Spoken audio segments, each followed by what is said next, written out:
En el puesto número 1, quiero hablarte del Nuevo Testamento de William Tyndale.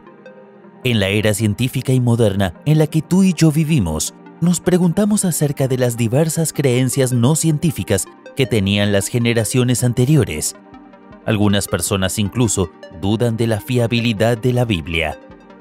En el año 1525, un teólogo lingüista y profesor de la Universidad de Cambridge, William Tyndale, se propuso traducir los textos del Nuevo Testamento, siendo publicado en Colonia y después en Worms. Al año siguiente, sus primeras copias llegaron a Inglaterra, donde fueron condenadas como heréticas y quemadas en público en St. Paul's Cross. Su traducción a partir de los textos hebreos y griegos fue la primera en usar Jehová como nombre de Dios, la primera Biblia impresa en inglés y también la primera de las nuevas Biblias inglesas de la Reforma Protestante. Finalmente, fue arrestado en el año 1535 y tomado prisionero hasta que a finales de ese año fue estrangulado y quemado en la hoguera por intentar que todos puedan leer las Sagradas Escrituras. El puesto número 2 es para los libros prohibidos de Ovidio. Publio Ovidio Nasón nació en Sulmona en el año 43 a.C. Estudió leyes en la Roma del emperador Augusto, aprendió retórica y se instruyó de la cultura helénica en Atenas. Poeta de gran ingenio, agudeza y erudición, es, junto a Horacio y Virgilio, uno de los máximos representantes de la literatura clásica latina. Pero sobre todo era un experto en el arte amatorio. Ovidio consiguió, al margen de sus 3 esposas, estar junto a muchas mujeres en su vida, hecho que le sirvió para elaborar sus libros de tendencia erótica redactados en su etapa de juventud. Pero desde el comienzo de la literatura ha existido la censura. Quizás por este motivo, Augusto lo desterró a la isla de Tomis, en el Mar Negro. Creen que el culpable sería un libro llamado El arte de amar, donde explicaba a los hombres cómo conservar el amor de una mujer y viceversa. Es posible que el emperador pensaba que atentaría contra la monogamia y su plan de aumentar la natalidad. Pero no fue la única vez que fue prohibido.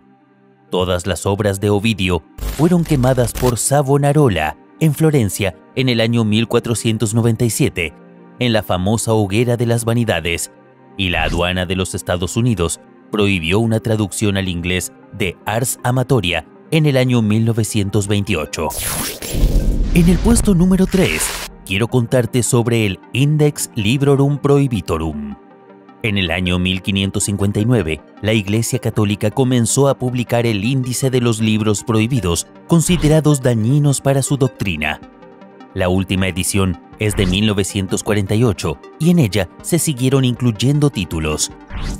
Este libro, también llamado Index Expurgatorius, contiene un catálogo de libros que la Sagrada Congregación de la Inquisición de la Iglesia Católica Romana consideraba pernicioso para la fe. El objetivo de la lista era prohibir y prevenir la lectura de determinadas obras y autores, ya sea en su totalidad o parcialmente, cuyo contenido sea ofensivo, inmoral o atente contra las creencias católicas.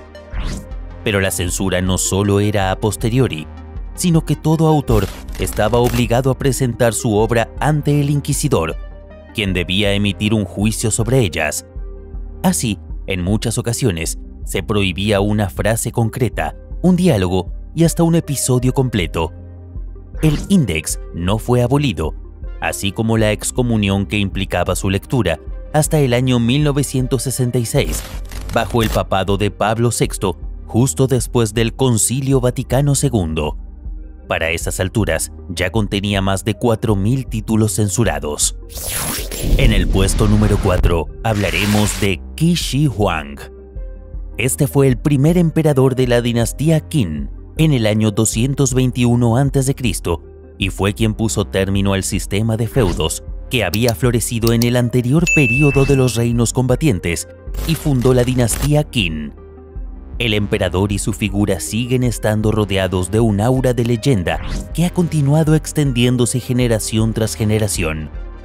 A pesar de todo, se lo considera un gran fundador en la historia de China, conquistador y unificador de los estados chinos, una gesta que ha durado más de 2000 años.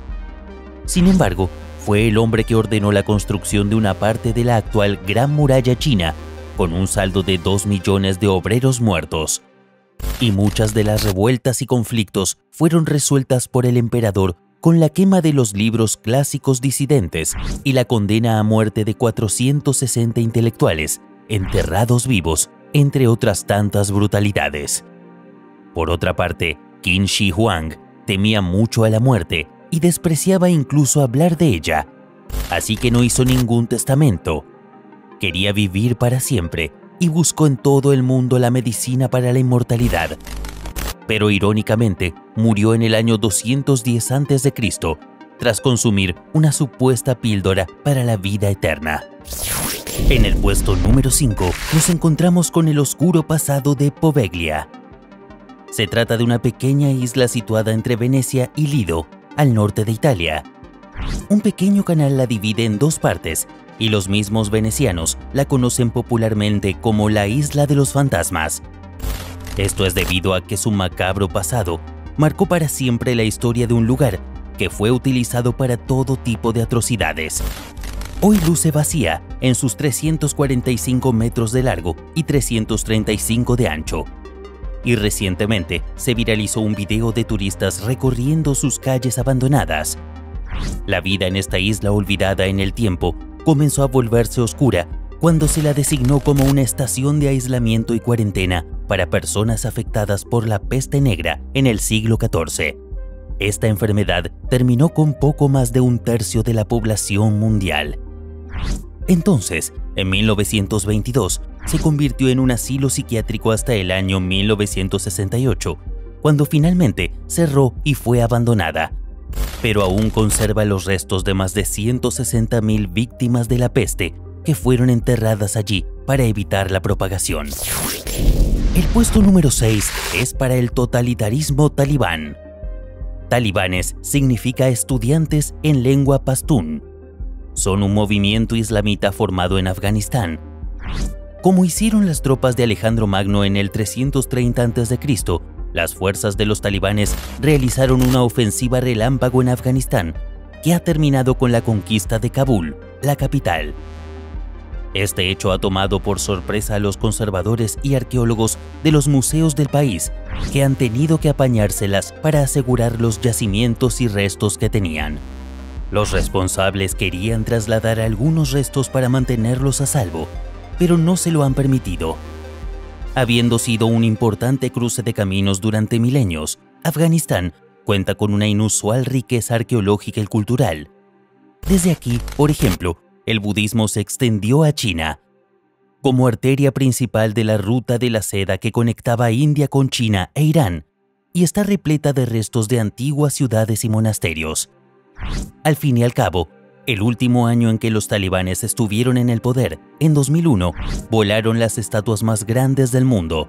Los budas de Bamiyan masacraron el Museo Nacional de Kabul y participaron en saqueos lucrativos de yacimientos antiguos. Y finalmente, el puesto número 7 es para el Picatrix.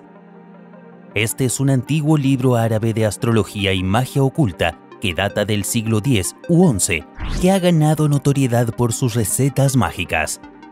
Con sus crípticas descripciones astrológicas y hechizos que cubren casi todos los deseos o anhelos imaginables, ha sido traducido y utilizado por muchas culturas a lo largo de los siglos y continúa fascinando a los seguidores ocultistas de todo el mundo. Su nombre se traduce como el propósito del sabio. Finalmente, los escritos que vemos en esta imagen se tradujeron al español y, por último, al latín en el año 1256 para el rey castellano Alfonso el Sabio. En este momento tomó el título latino Picatrix. Una interpretación muy influyente se refiere a él como un manual de magia talismánica. Cada libro contiene varios capítulos. Una pequeña muestra del contenido de estos capítulos habla de la magia y sus propiedades, las obras de los planetas, el sol y la luna, el orden de las cosas naturales y muchos temas más. Si bien el Picatrix es un documento antiguo, Es muy representativo de temas que han evolucionado a lo largo de la historia de la humanidad.